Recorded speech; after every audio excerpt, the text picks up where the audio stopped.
કહેશો ભાઈ near point કયો હતો? કેટલા હતું નિયર પોઈન્ટ? 25 સેન્ટીમીટર. અને ફાર પોઈન્ટ ઇન્ફાઇનાઇટ, અનંત અંતરે. બરોબર. ઓકે. બીજી વસ્તુ કે સાદું માઇક્રોસ્કોપ હોય તો સાદા માઇક્રોસ્કોપમાં એટલો તો આપણને અંદાજ આવશે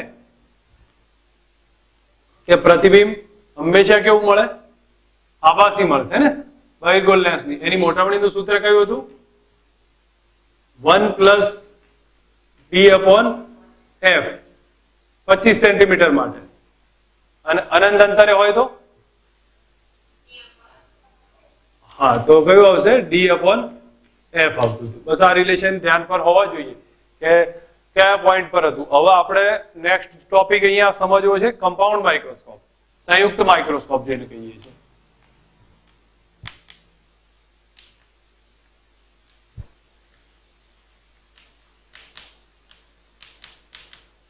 બરોબર. કમ્પાઉન્ડ માઇક્રોસ્કોપ ની પહેલા તો આકૃતિ સમજ આવી જો. ઓબ્જેક્ટિવ, આઈ લેન્સ બેના આધારે સમજ હશે. તો એક વસ્તુ ધ્યાન પર રાખીએ, માઇક્રોસ્કોપમાં તમને એટલી તો પહેલા સમજ આવી કે વસ્તુ ક્યાં હોય? ભાઈ નજીક હોય કે દૂર હોય? ટેલિસ્કોપ, માઇક્રોસ્કોપમાં બોલો, માઇક્રોસ્કોપમાં વસ્તુ ક્યાં હશે? સામાન્ય ટોપિક છે ને, નજીક હોય. માઇક્રોસ્કોપમાં આપણે ઓબ્ઝર્વ કરીએ છીએ તો આમ આંખની વસ્તુ ક્યાં રાખીએ છીએ? એકદમ નજીક હોય છે, નાની વસ્તુ હોય છે, એને મોટી કરવાનો ટ્રાય કરીએ છીએ. વસ્તુ નજીક હોય. અને ટેલિસ્કોપમાં કોને નાની વસ્તુ જોઈએ છે આપણે ટેલિસ્કોપથી? તો એ દૂરની વસ્તુ જોઈએ છે, જે વસ્તુ દૂર છે પણ થોડી મોટી છે, પણ આપણને દેખાય છે નજીક, નાની દેખાય છે. તો માઇક્રોસ્કોપમાં વસ્તુ નજીક હશે. ઇન શોર્ટ આપણે અહીંયા સમજીને કહી શકીએ કે આપણી પાસે વસ્તુ નાની છે. અને અહીંયા જોવા જાઓ તો મેં એક લેન્સ મૂક્યો છે આ ટાઈપનો. હવે અહીંયાથી રે જશે એક મુખ્ય અક્ષને સમાંતર, મુખ્ય કેન્દ્રમાંથી પસાર થઈને આગળ જશે. બીજું જશે ધ્રુવમાંથી પસાર થશે. આપણે ધ્રુવમાંથી પસાર થઈ આગળ જશે. અહીંયા કોણ? બે ઇમેજ મળે છે. તો અહીંયા પહેલું પ્રતિબિંબ આપણને મળશે. સમજ રાખો, આ AB છે તો અહીંયા A' મળ્યો, આ B' હશે. આનું પ્રતિબિંબ અહીંયા મળશે. હવે એક કામ કરીએ, આ રે જતા હોય તો એના રસ્તામાં એક બીજો લેન્સ મૂકી દીધો, બીજો મોટો લેન્સ મૂક્યો છે આ ટાઈપનો. હવે આના લીધે થશે શું? ઇમેજ થોડી આગળ મળશે અને અહીંયા ક્યાંક આપણને ઇમેજ મળશે. એવું જરૂર નથી કે આની આજુબાજુ મળે, થોડી દૂરે મળે, એવું કોઈ મતલબ નથી. તો મેં એક રેન્ડમ લખવા ખાતર લખ્યું, હું થોડી દૂર બતાવી દઉં જેથી આપણને એક અંદાજ આવી જાય કે ડિસ્ટન્સ દૂર પણ મળે. હવે આ રીતની કન્ડિશન થશે. તમને સમજ આવે છે કે માઇક્રોસ્કોપમાં આપણે ઓબ્ઝર્વ કર્યું કે વસ્તુ આ રીતની હતી, એમાંથી એક લેન્સ મૂક્યો તો એમાંથી જે રે ગયું એ આગળ જશે, અહીંથી બીજું ધ્રુવમાંથી પસાર થશે, બે કોન્સન્ટ્રેટ થઈ ગયા અહીંયા. તો આ A' નું પ્રતિબિંબ આવ્યું, આ AB છે, ધેટ મીન્સ આનું પ્રતિબિંબ ઉલટું આવ્યું છે. હવે એના પછી જ્યારે આ પ્રતિબિંબ આપશે, આ પ્રતિબિંબ આપે તો આના કારણે ફાઇનલ પ્રતિબિંબ આપણને ક્યાં મળશે? મોટું મળશે અને ઉલટું મળશે. આ કન્ડિશન જોવા મળશે. તો ઇન શોર્ટ આપણે એક વસ્તુ સમજો, વસ્તુ તરફના કાચને શું કહેવામાં આવશે? ના કાચને વસ્તુ કાચ અથવા ઓબ્જેક્ટિવ કહીશું.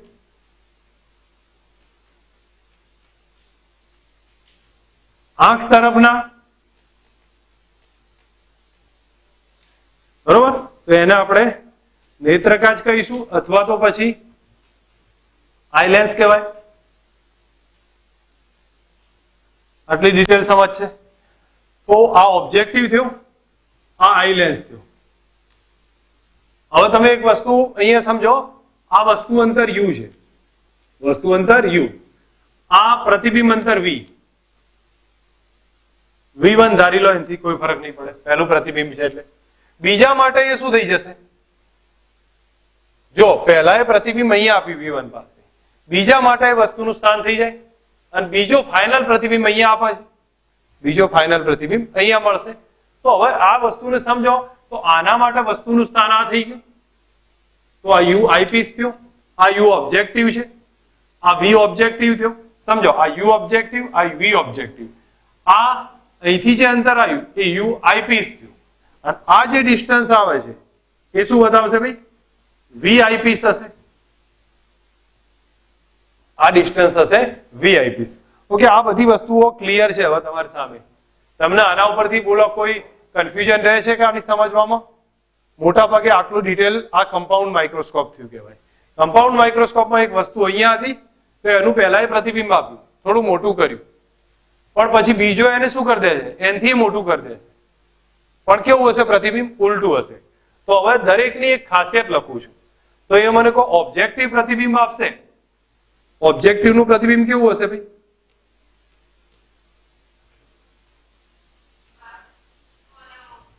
વાસ્તવિક, ઉલટું અને મોટું તો હોય જ, કારણ કે આપણે શું કહેવાય કે માઇક્રોસ્કોપ તૈયાર કરીએ છીએ એટલે મોટું તો જોવા જ મળશે. અને આઈ લેન્સ નું કેવું હશે ભાઈ? વાસ્તવિક કે આભાસી? આભાસી હશે. બરોબર, ઉલટું હશે, કારણ કે આને ઉલટું બતાવ્યું તે ઉલટું જ બતાવશે છેલ્લે. અને મોટું હશે. આઈ લેન્સ ની ખાસિયત. ઠીક છે, તમને નોર્મલ કેસમાં પૂછાય ક્વેશ્ચન તો આમાં આ જે ડિસ્ટન્સ છે ને વી, એ બે રીતે કહી શકે. વી બે જગ્યાએ પાડી શકે. કઈ કઈ છે એ જગ્યાએ ભાઈ? કાં તો અનંત અંતરે પાડે, કાં તો ઇન્ફાઇનાઇટ ડિસ્ટન્સ પર, કાં તો પછી ક્યાં પાડે? હા, સી થી દૂર નહીં, નિયર પોઈન્ટ પર. નિયર પોઈન્ટ પર આંખને બે વસ્તુઓ લગભગ સ્પષ્ટ ને આરામદાયક રીતે જોઈ શકીએ છીએ. એક તો નિયર પોઈન્ટ અને બીજો કયો? Far point. તો આપણે પ્રતિબિંબ ક્યાં પાડે? નિયર પોઈન્ટે પાડીશું અથવા ક્યાં પાડીશું? ફાર પોઈન્ટે પાડીશું. બરોબર, તો નિયર પોઈન્ટ અથવા ફાર પોઈન્ટ બંને જગ્યાએથી એડજસ્ટ કરી શકીએ. હવે આપણે અહીંયા એ જ વસ્તુ સમજવાની છે. તો મને નોર્મલ ક્વેશ્ચન આપ્યો હોય, નોર્મલ ક્વેશ્ચન સમજો, તમને આવું સેન્ટેન્સ કીધું છે, આ નિયર પોઈન્ટ ફાર પોઈન્ટ કશું કીધું ના હોય અને તમને એક રિલેશન આપ્યું છે. ઓબ્જેક્ટિવની કેન્દ્ર લંબાઈ FO છે, આઈ લેન્સની કેન્દ્ર લંબાઈ FE હશે. આ બધું રિલેશન તમને કહેલું છે. તો એ સિચ્યુએશનમાં તમને એમ સિમ્પલ પૂછે કે એટલું મને હિન્ટ કહો કે આવી બધી કન્ડિશન આપી અને યુ આપી દે તમને, તો તમે ફાઇનલ વી ફાઇન્ડ કરી શકો, અથવા વી આપી દે તો તમે ફાઇનલ યુ ફાઇન્ડ કરી શકો. કારણ કે ઉલટું જવાબ રહેશે. કઈ રીતે? હું એકવાર રિવાઇઝ કરું. તમને આ વી બરાબર ડી કહી દીધું હોય નિયર પોઈન્ટ, તો તમે વી ઉપરથી શું ફાઇન્ડ કરો? 1/FE બરાબર 1/V માઇનસ 1/UE. તો UE મળે, UE મળી જાય એના પરથી. અને UE મળે, આ બે લેન્સ વચ્ચેનું અંતર આપ્યું હોય તો તમને VO મળે. VO મળી જાય, FO આપ્યું છે તો UA મળશે. ઘણીવાર કોન્સેપ્ટમાં આવશે જ, હમણાં જ દાખલો આવશે. આમાં આ કોન્સેપ્ટથી આપણે રિવર્સ ચેક કરીશું. તો આ VE આપ્યા હોય તો એના પરથી UE શોધ્યા, UE શોધીને પછી આ VO ફાઇન્ડ કરી લેવાના અને આ ફાઇન્ડ કરો એટલે વસ્તુ અંતર આવી જશે. ઓકે, ઠીક છે. હવે હું એક કામ કરું છું, મોટાવણીનું સૂત્ર લખું છું. તો મોટાવણી માટે શું આવશે? ઓબ્જેક્ટિવની મોટાવણી ગુણ્યા આઈ લેન્સની મોટાવણી. કોઈ મને કહેશે ઓબ્જેક્ટિવની મોટાવણી કેટલી આવે? ઓબ્જેક્ટિવની મોટાવણી કેટલી આવશે ભાઈ? આમાં કયું લખાય? હા, તો ઓબ્જેક્ટિવની મોટાવણી હું અહીંયા લખું તો m બરાબર h dash upon h minus plus v upon u, અથવા એ કયો v આવશે? ઓબ્જેક્ટિવ નો v અને u પણ ઓબ્જેક્ટિવ નો, અથવા f upon f minus u, f plus u, f minus v upon f. આમાંથી કોઈ પણ લખી શકો તમે, કોઈ પણ મોટાવણી. પણ એ કઈ મોટાવણી? મારી ભૂલ થાય છે, ઓબ્જેક્ટિવની મોટાવણી. પહેલાની મોટાવણી કોઈ પણ લખી શકો તમે. પહેલો સાદું વસ્તુ છે, સાદો લેન્સ છે ને એને આધારે સાદું પ્રતિબિંબ આપે છે. તો h' by h કરો, v by u કરો, f by f plus u, f minus v upon f. પણ આ બધું કોનું? ઓબ્જેક્ટિવનું. બધું જ ઓબ્જેક્ટિવનું આવશે. તો બીજાની મોટાવણી કઈ? આઈ લેન્સની કેટલી ભાઈ? કેટલી આવે આઈ લેન્સ? આઈ લેન્સ સાદું માઇક્રોસ્કોપ. હા, કયું? સાદું માઇક્રોસ્કોપ થયું. આઈ લેન્સ શું થયું? સાદું માઇક્રોસ્કોપ. અને સાદું માઇક્રોસ્કોપમાં કયું હતું? 1 + d by fe અથવા d upon fe. યાદ આવે કે નહીં? આ તમે સાદા માઇક્રોસ્કોપમાં શું હતું કે અહીંયાથી આપણે જોઈએ, અહીંથી વસ્તુ આવતી હોય, પ્રતિબિંબ એનાથી મોટું પાડતા હતા આભાસી રીતે. તો આને સાદા માઇક્રોસ્કોપનો કોન્સેપ્ટ યુઝ કરી નાખ્યો. પહેલાએ વાસ્તવિક મોટું પ્રતિબિંબ આપ્યું, બરોબર, પણ બીજાએ તો એનો ઉપયોગ કરીને આભાસી પ્રતિબિંબ આપી દીધું. તો ધેટ મીન્સ અહીંયા આઈલેન્સ માટે જોવા જાઓ તો મોટાવડી 2 આવશે. કઈ આવે? 1 + d/fe અને બીજી કઈ આવે? d/fe. આ ક્યારે આવે ભાઈ? નિયર પોઈન્ટ પર પ્રતિબિંબ પડે તો. અને આ ક્યારે આવશે? અનંત અંતરે પ્રતિબિંબ પડે. બસ આટલું કોન્સેપ્ટ ક્લિયર થઈ ગયો. તો હું માનું ત્યાં સુધી મોટાવણીનું સીધું ઇક્વેશન લખવાનું. m બરાબર કયું આવે? mo * me. હવે mo માં તમે જે ઠીક લાગે એ આમાંથી લખી દો. me માં તમને જે કહ્યું હોય એ પ્રમાણે લખો. બસ આ રિઝલ્ટ આવી જાય. બોલો, સમજ આવી છે? આખો ક્વેશ્ચન સિમ્પલ સમજવાનો છે. ઘણીવાર મોટાભાગનો ક્વેશ્ચન તો આપણને એમ જ પૂછાશે કે તમને એમ કહી દે કે પ્રતિબિંબ નિયર પોઈન્ટ પર પડે છે, બરોબર, પ્રતિબિંબ નિયર પોઈન્ટ પર પડે છે અને યુ શોધો. તો આવડે, મેં તમને હમણાં કીધું એ પ્રમાણે. નિયર પોઈન્ટ એટલે ડી આ 25 આવી ગયું. હવે આ 25 આપ્યા હોય તો યુ આઈપીસ નો મળી જાય. આ બે વચ્ચેનું અંતર આપી દીધું છે તો વીઓ મળે. વીઓ મળશે તો આ એફઓ આપેલો હશે તો યુએ મળી જશે. ધેટ મીન્સ ફાઇનલ આપણું કામ પૂરું થઈ જાય. મેથડ આઈરી વધારે પડતી ઉપયોગમાં આવશે તો એ વસ્તુ અંતર શોધવાની. જો કોઈ વાર મોટાવણી પૂછાય તો મોટાવણીનું ઇક્વેશન કયું લખશો? તો તમારે સામે છે ઓબ્જેક્ટિવની મોટાવણી ગુણ્યા આઈપીસની મોટાવણી. ઓબ્જેક્ટિવ છે એ કયો છે ભાઈ? ઓબ્જેક્ટિવ સાદો કાચ છે અને સાદો કાચ હોય તો એનું સીધું સૂત્ર કયું? h' બરાબર v/u બરાબર f/f + v/f. ઓબ્જેક્ટિવ નું. આઈલેન્સ કયો છે? તો આઈલેન્સ તો સિમ્પલ માઇક્રોસ્કોપ તરીકે વર્તે, સાદા માઇક્રોસ્કોપ. તો એનું સૂત્ર કયું આવ્યું? 1 + d/fe. નિયર પોઈન્ટ માટે, ફાર પોઈન્ટ માટે d/fe અનંત અંતરે અને ટોટલ મોટાવડી બેનો ગુણાકાર. બોલો, ક્લિયર કે સમજાવવું છે? ખ્યાલ આવશે કે? બરોબર, ઓકે, ઠીક છે, લખી દો તમે. હવે ટ્યુબલેન્થ પૂછાશે, એ મારથી લઈ ગયું હતું સમજાવવાનું. તો ટ્યુબલેન્થ પૂછાય તો ટ્યુબલેન્થ નો મતલબ આ બે વચ્ચેનું અંતર થાય. કેટલું થાય છે? સીધા શબ્દોમાં VO + UE થાય. તો ટ્યુબલેન્થ બરાબર કેટલું લખાય? VO + UE. હવે તમને એક વસ્તુ સમજો, VO તો ઠીક છે, અહીંયા આપણને સીધા રિલેશનમાં આવો, પણ UE ને આપણે એક રીતે કહી શકીએ, જો પ્રતિબિંબ અનંત અંતરે પડતું હોય તો UE ના બદલે હું FE કહી શકું. કારણ જો અહીંયા પ્રતિબિંબ ઇન્ફાઇનાઇટ ડિસ્ટન્સ પર પડે તો વસ્તુ ક્યાં હશે? ઓબ્જેક્ટિવના આઈલેન્સના મુખ્ય કેન્દ્ર પર હોય તો આ ડિસ્ટન્સ FE થાય. બરોબર ને? તો જરૂર પડે એમ ઉપયોગ કરી શકાય છે. ઠીક છે, આટલું એક નોટ કરી લેવાનું છે, બાકી કંઈ વધારે છે નહીં. હવે હું જે પોઈન્ટ લઉં છું ટેલિસ્કોપ નો લઉં છું.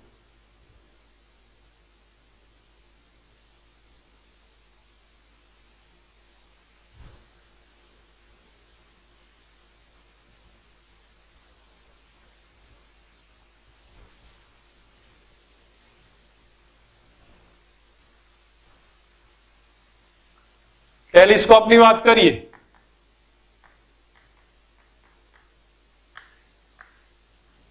બોલો, એમાં પ્રકાશ ક્યાંથી આવતો હશે ભાઈ?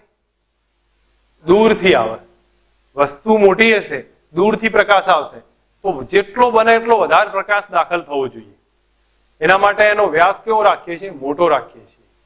તો અહીંયા ટેલિસ્કોપની વાત કરીએ તો ટેલિસ્કોપમાં વસ્તુ દૂર રહેલી હોય એટલા માટે એનો લેન્સનો વ્યાસ કમ્પેરેટિવ મોટો રાખીશું. તો એમાંથી આવતા રેઝ હશે એ આ ટાઈપે થોડા જોવા મળશે, દૂરથી આવતા હશે. દૂરથી આવતા હશે તો આ ટાઈપે આપણને અહીંયા ઓબ્ઝર્વ થશે. સિમ્પલ અહીંયા બતાવું છું કે આ ટાઈપે અહીંયા કોન્સન્ટ્રેટ થતા હશે એક જગ્યાએ. આ ડિસ્ટન્સને આપણે ધાર્યું છે દૂરથી આવે છે આ પ્રમાણે અને અહીંયા કોન્સન્ટ્રેટ થાય છે. તો મેં એક સિમ્પલ બતાવ્યું ભાઈ દૂરથી આવતા હોય ને અહીંયા કોન્સન્ટ્રેટ થતા હોય તો એનો અર્થ શું થયો ભાઈ? આ જે ઓબ્જેક્ટિવ છે તો આ ડિસ્ટન્સ કેટલું થાય? હા, FO જેટલું થાય, કારણ કે વસ્તુ અનંત અંતરે રહેલી છે તો આ એની કેન્દ્ર લંબાઈ જેટલું થયું. હવે આપણી આંખ તરફનો લેન્સ અહીંયા ઓબ્ઝર્વ કરીએ, આંખ તરફનો લેન્સ થોડો નાનો રાખી દઈએ છીએ. નાનો હશે. હવે એના કારણે પ્રતિબિંબ અહીંયા ક્યાંક મળશે, એના લીધે પ્રતિબિંબ અહીંયા ક્યાંક મળતું હોય. આનું ઉપર લખું છું થોડું, અહીંયા FO લખી દઉં છું. ઓકે, હવે આના લીધે જે પ્રતિબિંબ હશે એ આપણે ધારીએ છીએ કે અહીંયા આપણને આ તરફ મળતું હશે. અહીંયા એક બીજું રે આમથી પસાર કરું છું, એ આ રીતે પસાર થતું હોય. હું ફક્ત સમજાવું છું તમને, આના ઉપરથી આ રીતનો ડાયાગ્રામ તૈયાર થશે. હવે અહીંયા એક ઓબ્ઝર્વ કરીએ છીએ કે આ તો FO થઈ જશે. હવે આ અંતર છે એ આઈ લેન્સનું છે, જે UE છે આપણને ખબર નથી કેટલું છે વસ્તુ અંતર, બરોબર. પ્રતિબિંબ ક્યાં મળે છે એના ઉપર ડિપેન્ડ થશે. ચલો અહીંયા હવે તમને એક વસ્તુ કહું છું કે ઓબ્જેક્ટિવ નો વ્યાસ કેવો ભાઈ ટેલિસ્કોપમાં? હા, ટેલિસ્કોપમાં ઓબ્જેક્ટિવ માટે વ્યાસ મોટો હોય છે, બરોબર. વસ્તુ અનંત અંતરે હોય. કેમ મોટો રાખ્યો છે? તો વધુ પડતો પ્રકાશ દાખલ થાય એટલા માટે. વધુ પડતો પ્રકાશ દાખલ થાય તો એનો રિઝોલ્વિંગ પાવર અને એ બધું વધશે. એટલે અહીંયા લખી દઉં છું, વધારે પ્રકાશ દાખલ કરવા માટે વ્યાસ મોટો હોય છે. મોટા વ્યાસના કારણે રિઝોલ્વિંગ પાવર અને પ્રકાશ સમાવાની ક્ષમતા વધે છે. બીજા શબ્દોમાં એમ લખી દો તોય ચાલે, અહીંયા લખી દઉં છું, વ્યાસ વધવાથી રિઝોલ્વિંગ પાવર, વિભેદન શક્તિ કહેવાય, છૂટા પાડવાની ક્ષમતા. જેમ દૂરથી જોઈએ તો વસ્તુઓ કેવી દેખાય? ભેગી ભેગી થઈ ગયેલી દેખાય. એને છૂટા છૂટા જોવાની જે ક્ષમતા છે, રિઝોલ્વિંગ પાવર, એ વધશે અને પ્રકાશ સમાવાની ક્ષમતા વધે.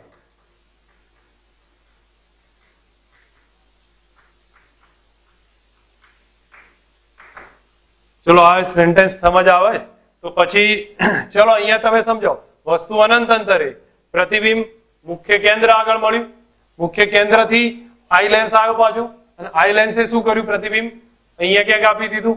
ચલો હવે મને કહો પહેલું પ્રતિબિંબ કેવું મળશે ઓબ્જેક્ટિવનું?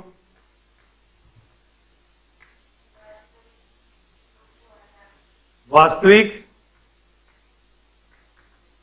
ઉલટું મળે. કેમ નાનું કીધું છે એને?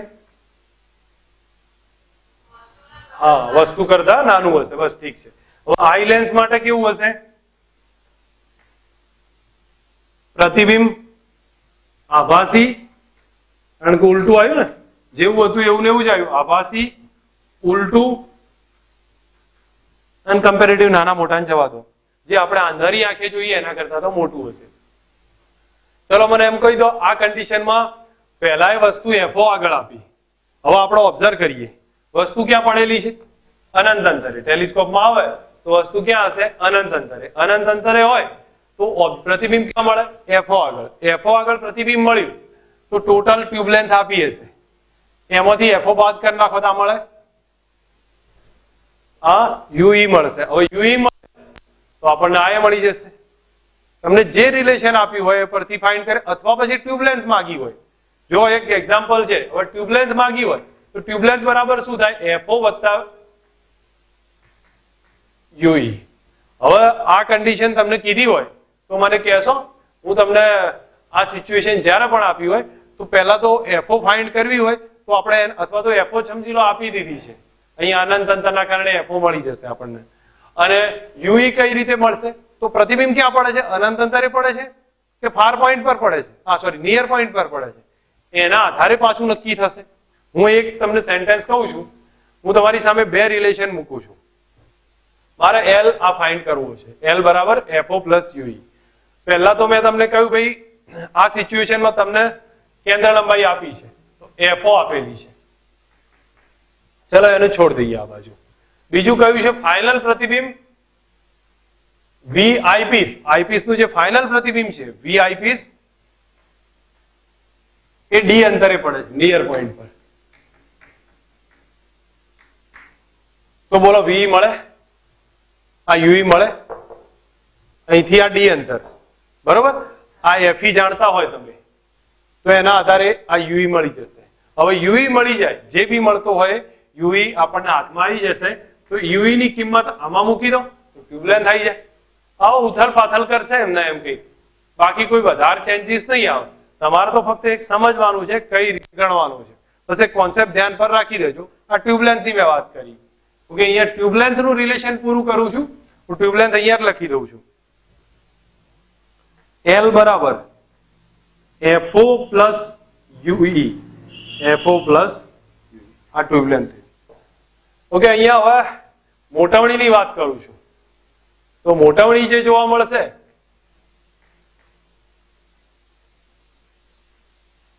એને આપણે થોડીક અલગથી લખીએ છીએ.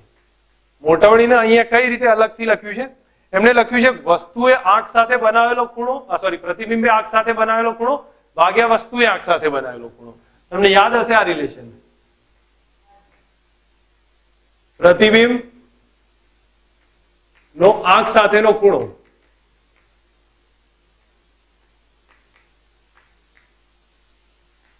ભાગ્યા વસ્તુનો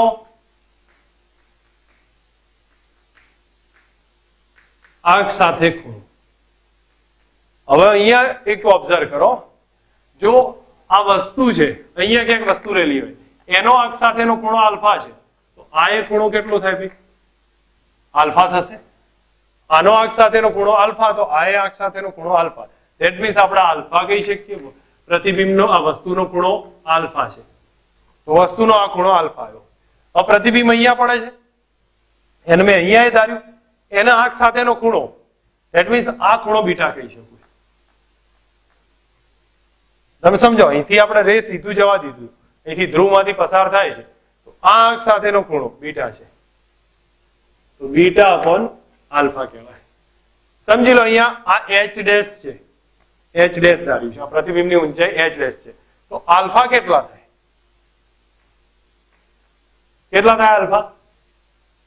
એચ ડેશ અપોન એફઓ થાય કે નહીં? અહીંયા સોરી, મારી એક અહીંયા તમને સમજાવું છું એ પ્રમાણે થોડું ધ્યાન આપો. આલ્ફા નો મતલબ શું થશે? ખૂણો tan આલ્ફા લઈ લો, તો સામેની બાજુ h ડેશ ભાગ્યા f, તો આલ્ફા નિયરર ટુ tan આલ્ફા કરીએ કોણ? h ડેશ ભાગ્યા f. બીટા કેટલો થાય? બીટા થશે h ડેશ ભાગ્યા UE.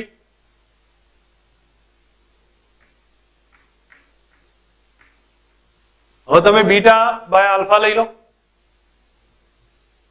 મોટવણી m બરાબર બીટા અપોન આલ્ફા. તો બીટાની કિંમત કેટલી છે? h ડેશ બાય UE થશે, તો નીચે UE આવશે અને ઉપર FO જતા રહેશે, FO અપોન UE થયા. આ સ્ટેપ થયું FO અપોન UE. હવે UE કેટલા છે એ લાવીએ. UE કેટલા છે એ લાવી શકીએ. તો એક કામ કરતા જઈએ. આ મોટવણીનું સૂત્ર બન્યું. હવે એમાં પહેલું જ લઉં છું કે જો અંતિમ પ્રતિબિંબ અનંત અંતરે મળતું હોય, અંતિમ પ્રતિબિંબ અનંત અંતરે મળે તો શું થશે? અંતિમ પ્રતિબિંબ ડીએ મળે તો શું થાય? નિયર પોઈન્ટ પર પહેલું આપણે અનંત અંતરે લઈએ. અંતિમ પ્રતિબિંબ અનંત અંતરે મળે,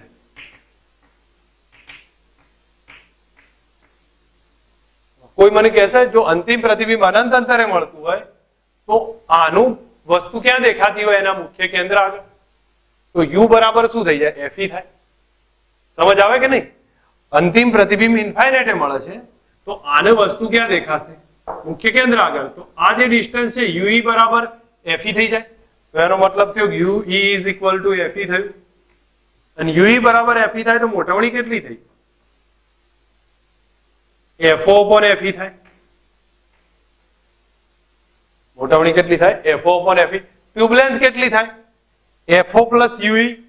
ટ્યુબલેન્થ થશે FO પ્લસ FE. આટલું રિલેશન આનું પડ્યું. બોલો કન્ફ્યુઝન?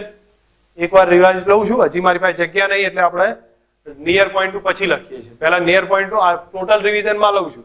તમે માઇન્ડમાં આકૃતિ સેટ હોવી જોઈએ, ફટાફટ ખ્યાલ બી આવવો જોઈએ.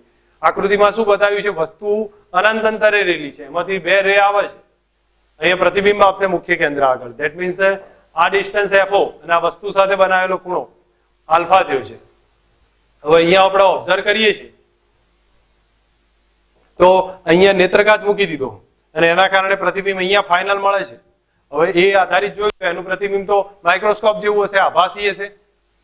હવે આ કન્ડિશનમાં આનો જે ખૂણો છે પ્રતિબિંબનો આંખ સાથેનો ખૂણો એ બીટા થયો. તો tan અહીંયા જોઈએ તો ટોટલ ટ્યુબલેન્થ જોવા જાઓ તો એફઓ ડિસ્ટન્સ કારણ કે તો અનંત અંતરે છે, પ્રતિબિંબ અહીંયા જ મળશે એફઓ આગળ. આ ખબર નથી તો યુઈ ધાર્યું છે. ફાઇનલ પ્રતિબિંબ વી આવશે. હવે વી 2 પોઈન્ટ હોય, કાં તો નિયર પોઈન્ટ હોય કાં તો ફાર પોઈન્ટ હોય. તો અહીંયા આપણે એક કામ કરીએ છીએ, મોટાવણીનું સૂત્ર લખું તો મોટાવણી એટલે બીટા બાય આલ્ફા, પ્રતિબિંબનો અક્ષ સાથેનો ખૂણો ભાગ્યા વસ્તુનો અક્ષ સાથેનો ખૂણો, બીટા બાય આલ્ફા. તો બીટા કેટલા થાય? h ડેશ ભાગ્યા યુઈ અને આલ્ફા કેટલા થશે? h ડેશ ભાગ્યા એફઓ. બેનો રેશિયો લીધો તો એફઓ ભાગ્યા યુઈ. હવે જો વસ્તુ અનંત અંતરે હોય, આ પ્રતિબિંબ ફાઇનલ અનંત અંતરે મળતું હોય, વી ઇન્ફાઇનાઇટ હોય તો યુઈ એફઓ એફઈ જેટલી થાય. તો આપણું મોટાવણીનું સૂત્ર કયું આવ્યું? એફઓ અપોન એફઈ આવે. તો એલ બરાબર એફઓ પ્લસ એફઈ થઈ જાય. હવે બોલો આમાં શું કરીશું? તમે જાતે વિચારો તો ખ્યાલ આવી જાય. નિયર પોઈન્ટ પર શું કરીશું? જો પ્રતિબિંબ અનંત અંતરે ના મળતું હોય, બીજું ક્યાં મળતું હોય? પ્રતિબિંબ નિયર પોઈન્ટ એટલે કે ડી 25 સેન્ટીમીટરે મળે તો શું કરવું પડે મારે? મોટાવણીનું સૂત્ર એફઓ અપોન યુઈ ગમે એમ કરીને આ સ્ટેપ લાવી દઈએ તો એને આપણે એડજસ્ટ કરીએ છીએ. તો આના માટે સૂત્ર લખું છું, બોલો. આઈ લેન્સ માટે કેન્દ્ર લંબાઈ એફઈ, વસ્તુ અંતર યુ બરાબર માઇનસ યુઈ થાય કે નહીં? આ બાજુ છે એટલે માઇનસ યુઈ. પ્રતિબિંબ અંતર કેટલું? વી બરાબર આટલું, વી જેટલું, પણ વી ના બદલે આ બાજુ ડી લઈ લીધો ને, ફાઇનલ પ્રતિબિંબ ડી એ મળે છે. It means minus D. આ સ્ટેપ થયું. અંદર કિંમત મૂકીએ તો 1 upon v minus 1 upon u is equal to 1 upon f. આપણે u નો સબ્જેક્ટ બનાવો છે, આ બાજુ લઈ જાઓ તો 1 upon u is equal to 1 upon v minus 1 upon f. કિંમત મૂકીએ તો 1 upon v એટલે અહીંયા તો કિંમત મૂકતા જાઓ દરેકની તો આ માઇનસ ડી યુઈ થશે, જે હું અહીંયા સ્ટેપમાં થોડુંક લખું છું. માઇનસ 1 upon યુઈ બરાબર 1 upon v. 1 upon v ના બદલે કેટલા લખાય? Minus D. તો minus 1 upon d minus 1 upon આઈપીસ નો એફઈ થશે.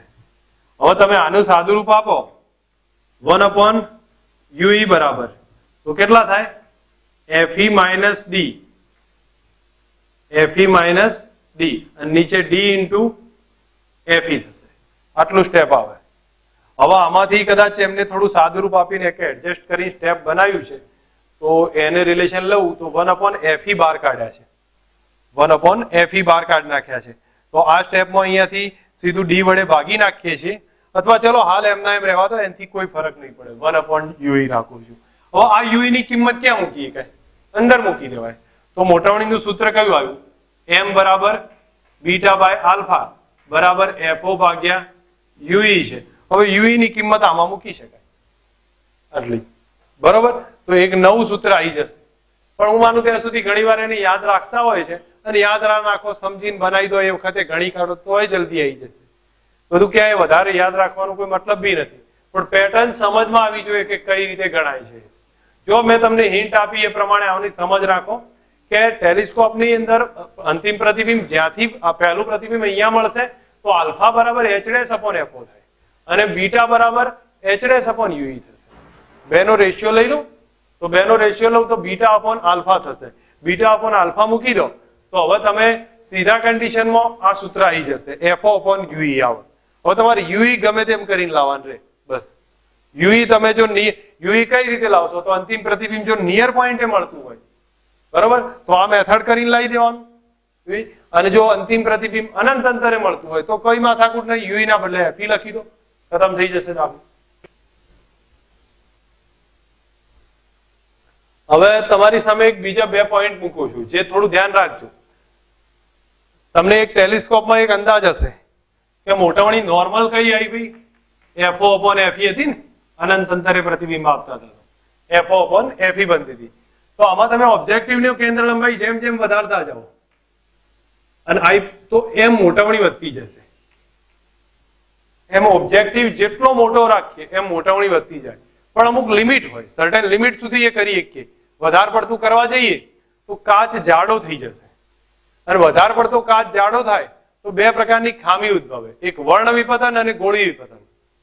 મેં શરૂઆતમાં કહ્યું હતું વર્ણ વિપતન એટલે શું થાય, રંગો ભેગા થઈ જાય અથવા સફેદ ઇમેજ હોય અલગ અલગ રંગની દેખાવા લાગે, એક જ રંગની ઇમેજ હોય અલગ અલગ રંગોમાં વિભાજન કરી નાખે એટલે દેખાવા લાગશે, વર્ણ વિપતન ખામી.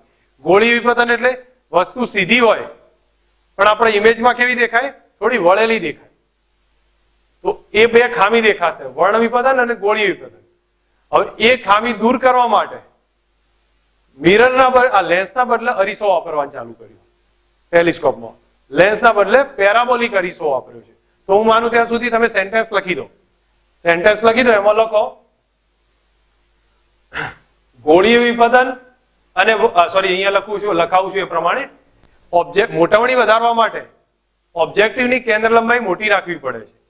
મોટાવણી વધારવા માટે ઓબ્જેક્ટિવની કેન્દ્ર લંબાઈ મોટી રાખવી પડે છે. વધારે મોટી રાખવાથી લેન્સ જાડો બને છે, વધારે મોટી રાખવાથી લેન્સ જાડો બને છે અને વર્ણ વિપતન અને ગોળી વિપતનની ખામી ઉદ્ભવે છે. વર્ણ વિપતન અને ગોળી વિપતનની ખામી ઉદ્ભવે છે. સમજ રાખજો, પછી મેં કહ્યું હતું એમાં વર્ણ વિપતન ગોળી વિપતનની ખામી ઉદ્ભવે છે, જેને દૂર કરવા માટે પેરાબોલિક અરીસા વપરાય છે, પેરાબોલિક અરીસો વપરાય છે અને ટેલિસ્કોપમાં ઉપયોગ થાય છે. હવે એવું છે પેરાબોલિક અરીસા વાળું નાનું ટેલિસ્કોપનું બેઝિક આઈડિયા લઈએ છીએ તો એ થશે કેસેગ્રેઇન કહેવાય છે. કેસેગ્રેઇનમાં શું હોય તો અહીંયા એક બંધ નળી હોય છે, અહીંયાથી દૂરથી વસ્તુ જોવાની હોય તો મુખ્ય અક્ષને સમાંતર રે આવતા હશે આ રીતે, વચ્ચે એક અહીંયા અંતરગોળ અરીસો મૂકવામાં આવે છે. સમજ રાખજો, અંતરગોળ અરીસો મૂકેલો છે આ રીતે, અને એ અરીસો કોન્સન્ટ્રેટ કરશે એક જગ્યાએ, આ પ્રમાણે અહીંયા કોન્સન્ટ્રેટ કરતો હોય. જેવો કોન્સન્ટ્રેટ અહીંયા થતો હોય તો વચ્ચે જ એક બહિર્ગોળ અરીસો મૂકી દો, અહીંયા એક બહિર્ગોળ અરીસો મૂકવામાં આવે છે. તો આ બહિર્ગોળ અરીસો એને કોન્સન્ટ્રેટ અહીંયા કરવાનો ટ્રાય કરશે આ તરફ, એટલા માટે વચ્ચેના ભાગમાં એક હોલ પાડી દો અને અહીંથી ઓબ્ઝર્વ થશે તો આપણને ફાઇનલ પ્રતિબિંબ અહીંયા દેખાશે. ઇન શોર્ટ કઈ રીતે થયું સમજો, પહેલા રે આવતા હતા તો એને પેરાબોલિક અંતરગોળ અરીસો, અને આપણે અંતરગોળ કહીશું અને મુખ્ય અરીસો કહેવામાં આવશે, બરોબર. અને મોટો છે જેની કેન્દ્ર લંબાઈ કેવી હશે, મોટી હશે. એની સાથે એ જ્યાં કોન્સન્ટ્રેટ કરતા હોય માર્ગની અંદર બહિર્ગોળ અરીસો હશે વચ્ચે, જે ગૌણ અરીસો કહેવામાં આવે છે, એની કેન્દ્ર લંબાઈ નાની હશે, એ મૂકી દીધો છે. એ વચ્ચે કોન્સન્ટ્રેટ કરીએ છીએ, અહીંયા એક લેન્સ મૂકી અને એને ઓબ્ઝર્વ કરવામાં આવશે તો આ કેસેગ્રેઇન બનશે, બરોબર. હવે તમે આનું જે મોટાવણીનું ઇક્વેશન આવશે તો એ મોટાવણીનું ઇક્વેશન પણ સેમ રહેશે, એમાં કોઈ ફરક નહીં પડે. આને આપણે એફઓ કહીએ, આ એફઈ કહીશું તો આનું મોટાવણીનું સૂત્ર કયું આવશે, F O upon F E. Sir note કરી રખાય એવું છે, એફઓ અપોન એફઈ છે. ગેલિલિયોએ ઇન્વર્ટિવ લેન્સની જોડ વાપરી હતી.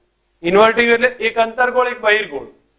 વેનોમ એ ગેલિલિયોએ એક સિમ્પલ, જો કે આકૃતિની કોઈ વધારે એવી જરૂર નથી, તમારે એટલું કંઈ આવશે નહીં, પણ અંતરગોળ બહિર્ગોળ લેન્સની એક જોડ વાપરી હતી આ રીતની. ઇન્વર્ટિવ ટેલિસ્કોપ કહેવાય છે. આના આધારે ફાઇનલ પ્રતિબિંબ મળતું હતું તો આને એફઓ કીધું, આ ઓબ્જેક્ટિવની એફઈ કીધું. અહીંથી રે આવશે મુખ્ય અક્ષને સમાંતર અને પ્રતિબિંબ ફાઇનલ આપશે તો આની મોટાવણીનું સૂત્ર એફઓ બાય એફઈ છે. આટલા આપણે ધ્યાન રાખવાના છે. આ કેસેગ્રેઇન છે. કેસેગ્રેઇન એકવાર સમજાવું છું. મુખ્ય અક્ષને સમાંતર રે આવતા હતા, અંતરગોળ પેરાબોલિક અરીસો જેને મુખ્ય અરીસો કહેવાય છે, અને એની કેન્દ્ર લંબાઈ મોટી હશે, કોન્સન્ટ્રેટ કરાવશે, વચ્ચે માર્ગમાં જ એક બહિર્ગોળ અરીસો મૂકી દીધો, એના કારણે અહીંયા કોન્સન્ટ્રેટ થયું ને, અહીંથી આપણે જોતા હશું. તો એ કન્ડિશનમાં આની મોટાવણી એફઓ બાય એફઈ, આ એફઓ થશે વસ્તુ તરફથી અને આ એફઈ હશે. કેસેગ્રાઇનના બદલે જ્યારે જૂના ટાઈમમાં ગેલેલિયો ઇન્વર્ટિવ લેન્સની જોડ વાપરી હતી FO અને FE ના આધારે, તો એની મોટામણી પણ FO/FE હશે. નોટ કરી લો. ગેલેલિયન ટેલિસ્કોપ બી કહે છે, પણ ઇન્વર્ટિવ લેન્સની જોડ છે. હવે જો બાયનોક્યુલર વિશે વાત કરું છું, ફક્ત સમજાવું છું. બાયનોક્યુલરમાં શું હોય ભાઈ? પ્રિઝમ હોય. બાયનોક્યુલરમાં પ્રિઝમ હોય. બર્ડ વોચિંગ માટે જે યુઝ કરીએ છીએ ને બાયનોક્યુલર, આ ટેલિસ્કોપ એક આંખથી યુઝ થાય, એક આંખથી જોવાય છે. તમને ખ્યાલ હોય તો એક આંખથી જોઈ શકીએ એ રીતનું ટેલિસ્કોપ લાંબુ હોય, અને બાયનોક્યુલરમાં બે આંખથી જોવાય છે, એમાં પ્રિઝમ હોય છે, એટલે એ અલગ થાય છે. અને એની અંદર પ્રતિબિંબ ઉલટા ને પાછું સીધું કરીને બતાવવામાં આવે છે પ્રિઝમની મદદથી.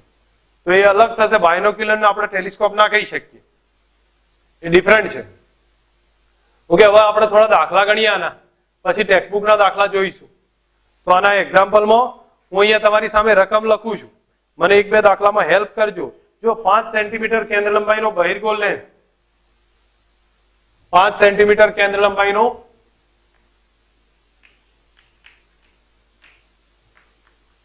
બહિર્ગોળ લેન્સ છે, રકમ લખું છું, સમજતા જજો. કાચનો ઉપયોગ કરી માણસ, આ કાચનો ઉપયોગ કરી માણસ લંબની નજીક 25 સેન્ટીમીટર થી વાંચે છે. માણસ 25 સેન્ટીમીટર થી વાંચે છે. પહેલું છે, કાચમાંથી જોતી વખતે કયા બિંદુ નજીકના અને કયા દૂરના અંતરે વાંચી શકશે? પહેલું છે, કાચમાંથી જોતી વખતે કયા નજીકના કયા દૂરના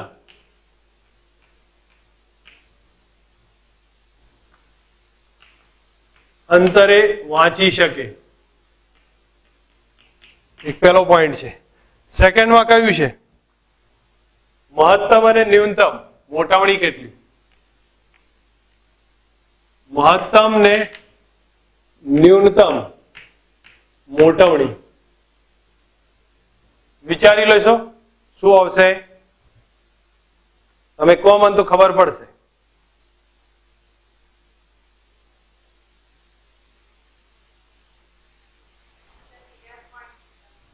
વાંચે છે ક્યાં? Near point. તો એટલે જ પ્રતિબિંબ પડવું જોઈએ. તો અહીંયા એક વસ્તુ સમજી લો, ફાઇનલ પ્રતિબિંબ ક્યાં પડવું જોઈએ? 25 સેન્ટીમીટર. પ્લસ કે માઇનસ?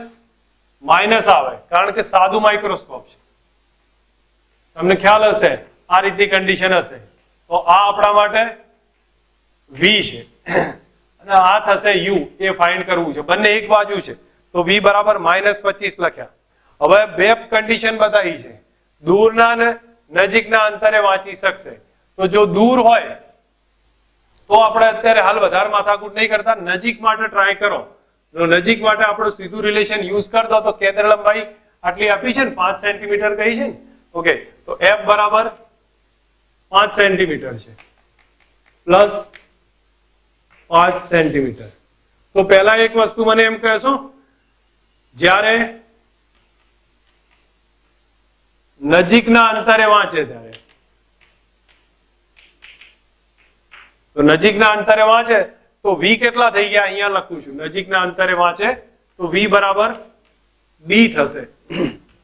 D એટલે -25. F આપ્યા છે તો 1/V - 1/U is equal to 1/F. V ની કિંમત -25 -1/U અને બરાબર 1/F એટલે 5 થશે. તો U કેટલા થાય મને કહી દો, એટલા અંતરે વાંચી શકે નજીકના. ગણી કાઢો.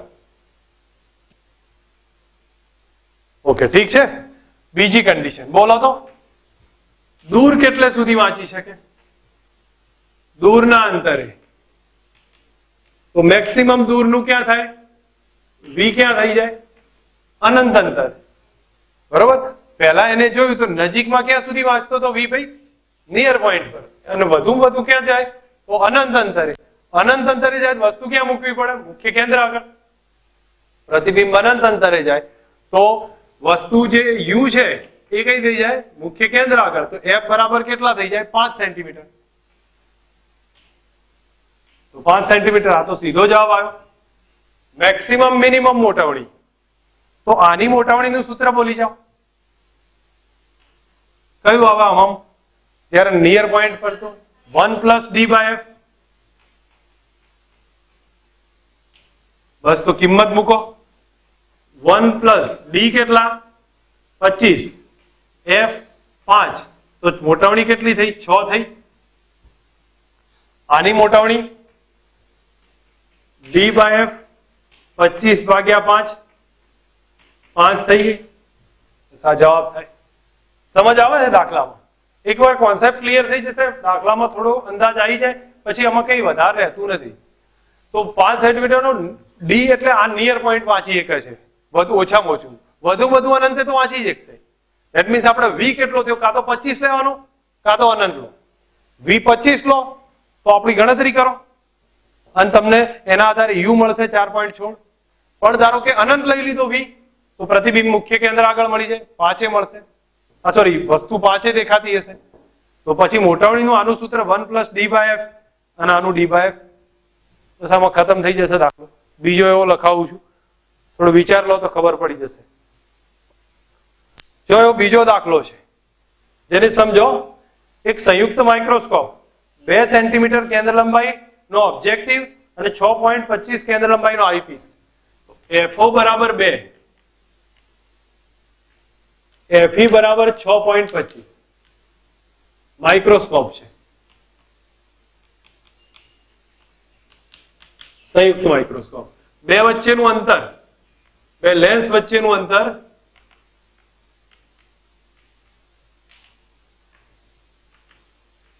15 સેન્ટીમીટર છે. વચ્ચેનું અંતર 15 સેન્ટીમીટર છે. તો યુ કેટલો હોવો જોઈએ? વસ્તુ કેટલે મૂકવી જોઈએ? એક v બરાબર d હોય અને બીજું v બરાબર અનંત અંતર હોય. તમને સમજ આવે છે? આપણી પાસે જે આકૃતિ હતી એમાં તમે ઓબ્ઝર્વ કરો. પહેલું અહીંયા હતું તો પ્રતિબિંબ અહીંયા મળ્યું. આના આધારે ફાઇનલ પ્રતિબિંબ અહીંયા મળ્યું. આ અંતર v છે, આ અંતર u છે. બરોબર? હવે તમે ઓબ્ઝર્વ કરીને સમજતા જાઓ. આ અંતર v થયું, આ અંતર u. હવે આ ઓબ્જેક્ટિવ આઈ લેન્સ, તો આ હું v ગણું છું. આ u ઓબ્જેક્ટિવ નું ડિસ્ટન્સ. આ કોનું થયું? v objective. અને આ કયું થયું? u eyepiece. આટલું આપણને આઈડિયા આવી ગયો. અને આ બે વચ્ચેનું અંતર જેની ટ્યુબ લેન્થ કીધી છે 15 સેન્ટીમીટર. આની કેન્દ્ર લંબાઈ 2 સેન્ટીમીટર. આની કેટલી? 6.25. ચલો હું પહેલું સ્ટેપ લઉં છું. અંતિમ પ્રતિબિંબ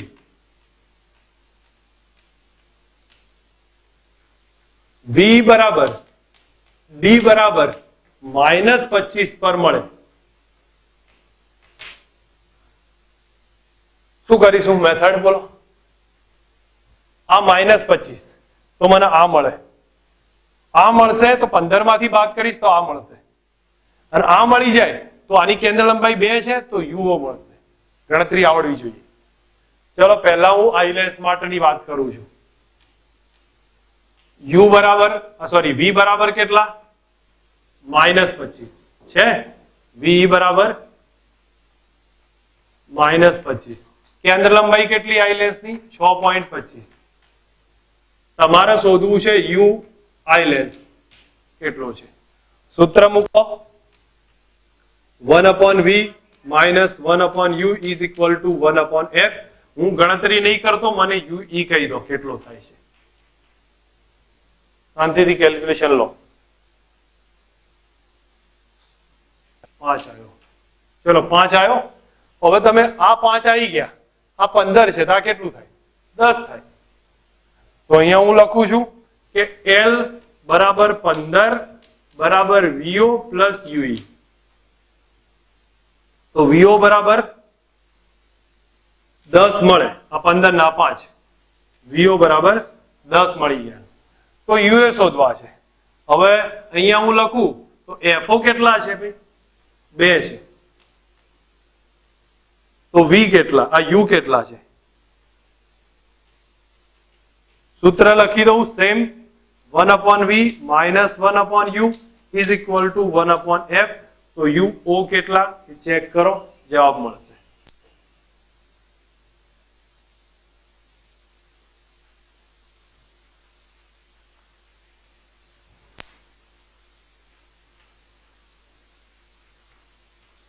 કેટલો થાય? 2.5 થશે માઇનસમાં. ઓકે, અહીંયા મોટાવણી આવી ગઈ. સોરી, આ બધું આવી ગયું. તો મોટાવણી ફાઇન્ડ કરી શકો, બંનેની મોટાવણી. આ તો મેં એક કન્ડિશન બતાવી ને ભાઈ, સોરી હજી એક કન્ડિશન ખતમ કરી છે, બીજામાં જવું છે મારે. તો બીજો હું અહીંયા લઈશ. ચલો બીજામાં લઉં તો અંતિમ પ્રતિબિંબ અનંત અંતરે મળે. અહીંયા લખું છું અંતિમ પ્રતિબિંબ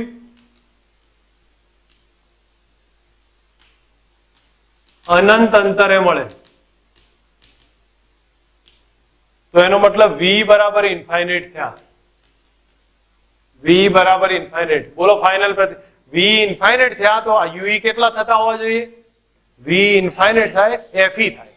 હા, તો એનો મતલબ કે v જો ઇન્ફાઇનાઇટ આવે તો u બરાબર fe થાય, અને fe છે 6.25.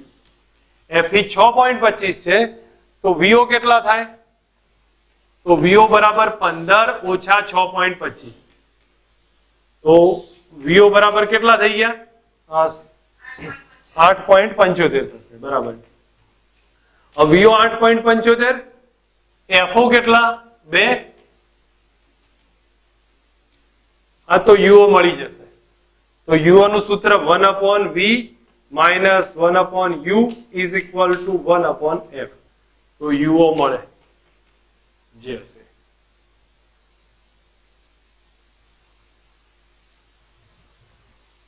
આમાં લખ્યું છે -2.59 એપ્રોક્સિમેટ આવશે. મોટાવણી શોધી શકો. આની મોટાવણીનું સૂત્ર કયું? બોલો. નહીં. હા બસ ગુડ. એટલે જ મેં કીધું ને mo ઇન્ટુ me કરવાનું. આનું mo બરાબર શું આવે? v/u into 1 + d/fe. આની મોટાવણીનું સૂત્ર ડાયરેક્ટ લખું તો સીધું જ કયું થશે તમે જોજો કે vo/uo અને 1 + d/fe. આનું મોટાવણી આટલી સૂત્ર. અને આનું મોટાવણીનું સૂત્ર કયું આવે? vo/uo 1 નીકળી જાય d/fe. d/fe કારણ કે આ સ્ટેપમાં આટલું આવશે. બોલો કોન્સેપ્ટ ક્લિયર? જો એની અંદર આ ટાઈપનો કોન્સેપ્ટ ક્યાંક આવે તો તમને ખ્યાલ હોવી જોઈએ. ટેલિસ્કોપની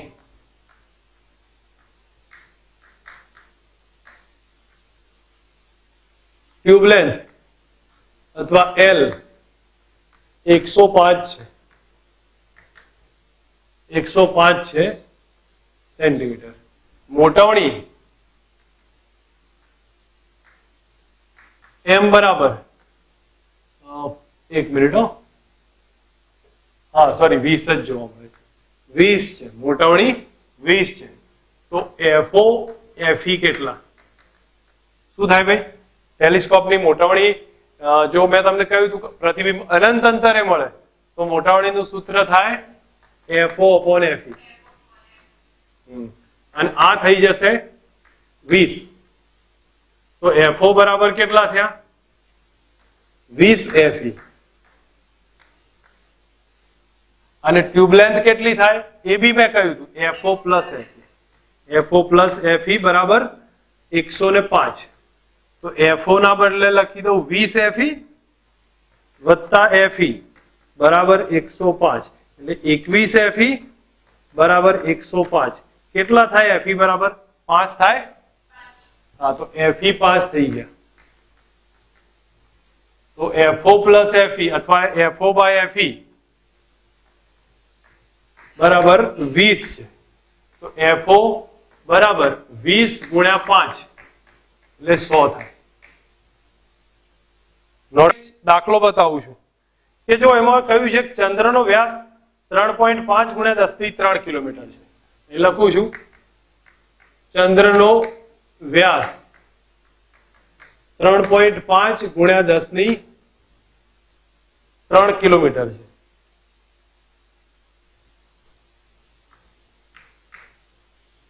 चलो एक रिलेशन मळ्યું। હવે બીજું બતાવ્યું છે પૃથ્વીથી અંતર 3.8 ગુણ્યા 10 ની 5 કિલોમીટર છે। પૃથ્વીથી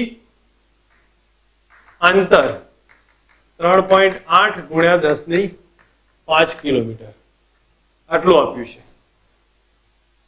ટેલિસ્કોપમાં જોવામાં આવે તો ઓબ્જેક્ટિવ અને આઈપીસની કેન્દ્ર લંબાઈ 4 અને 10 સેન્ટીમીટર છે। ટેલિસ્કોપ માટે FO અને FE FO છે 4 અને FE છે 10।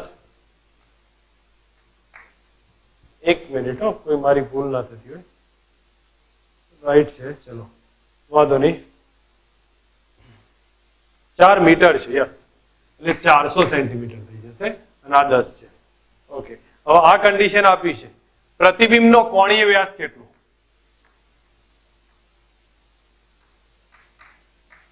कोणीय व्यास કેટલો જો સમજો અહીંયા દાખલો હું તમને રિલેશન પરથી બધું લઈ જાઉં તો તમને ક્લિયર થશે કે જ્યારે પ્રતિબિંબ મળશે તો મોટાવણીનું સૂત્ર કયું આવે બીટા બાય આલ્ફા આવે। મોટાવણીનું સૂત્ર કયું આવશે બીટા અપોન આલ્ફા। ટેલિસ્કોપની મોટાવણીનું સૂત્ર કયું ભાઈ તો m બરાબર નોર્મલ જોઈએ તો FO બાય FE થાય કે નહીં। હવે FO કેટલા છે 400 ભાગ્યા 10 એટલે કેટલા થયા 40 થી મોટાવણી 40 આવી તો બીટા અપોન આલ્ફા કરીએ। બીટા એટલે કયો ખૂણો પ્રતિબિંબે આંખ સાથે બનાવેલો ખૂણો અને એ જ કોણીય વ્યાસ કહેવાય। પ્રતિબિંબે આંખ સાથે બનાવેલો ખૂણો તો પ્રતિબિંબનો કોણીય વ્યાસ એ જ તો બીટા થયો ને। તો આપણે ફાઇન્ડ શું કરવું છે બીટા ફાઇન્ડ કરવો છે ઇટ મીન્સ બીટા ફાઇન્ડ કરો। આલ્ફા એટલે વસ્તુએ આંખ સાથે બનાવેલો ખૂણો। હવે તમને ઓબ્ઝર્વેશન બતાવું તો સમજો કે આ રીતનું લેન્સ હોય ચંદ્ર આ રીતે હોય તો એનો વસ્તુએ આંખ સાથે બનાવેલો ખૂણો તો એ આલ્ફા થયો તો આલ્ફા બરાબર કેટલો થયો ચંદ્રનો વ્યાસ ગુણ્યા ચંદ્રનું પૃથ્વીથી અંતર થાય કે નહીં બરોબર। તો સીધું હું લખી શકું આલ્ફા બરાબર કેટલો ચંદ્રનો વ્યાસ થયો 3.5 ગુણ્યા 10 ની 3 અને ચંદ્રનું પૃથ્વીથી અંતર 3.8 ગુણ્યા 10 ની 5 એટલે આલ્ફા બરાબર જે થતો હોય 10 ની -2 સમથિંગ આવશે થાય કે નહીં આટલા રેડિયનમાં। હવે આલ્ફા 10 ની -2 રેડિયન આવ્યો મોટાવણી 40 છે તો પ્રતિબિંબનો ખૂણો શોધી શકીએ કારણ કે આપણું સૂત્ર m બરાબર બીટા અપોન આલ્ફા તો બીટા બરાબર m ઇન્ટુ આલ્ફા। હવે m ની કિંમત 40 છે અને આ થાય 10 ની -2 તો જે થતું હોય રેડિયનમાં આવી જશે। બોલો સમજ આવી જાય કે સમજાવું દાખલો એક વાર જો સમજાવી દઉં છું। અહીં શું કીધું ચંદ્રનો વ્યાસ આપ્યો છે પૃથ્વીથી અંતર તો ચંદ્રનો જ્યારે વસ્તુ સાથે ખૂણો આંખ સાથે ખૂણો બનાવે તો એનો વ્યાસ અને આ ડિસ્ટન્સ તો એના આધારે ખૂણો બરાબર ચાપ ભાગ્યા ત્રિજ્યા તો આ રિલેશન કરી દીધું તો આટલો જવાબ આવી ગયો આલ્ફા। હવે એકવાર આલ્ફા આવી જાય મોટાવણી FO બાય FE છે પ્રતિબિંબનો વ્યાસ શોધવો છે કોણીય વ્યાસ એટલે ખૂણો અને ખૂણો બરાબર બીટા બરાબર કયું સૂત્ર m ઇન્ટુ આલ્ફા કિંમત લખી દો જવાબ આવી જશે। મૂકો ચલો કિંમત તો એક મળશે ને પછી રેડિયનમાં કન્વર્ટ કરી લેવાય।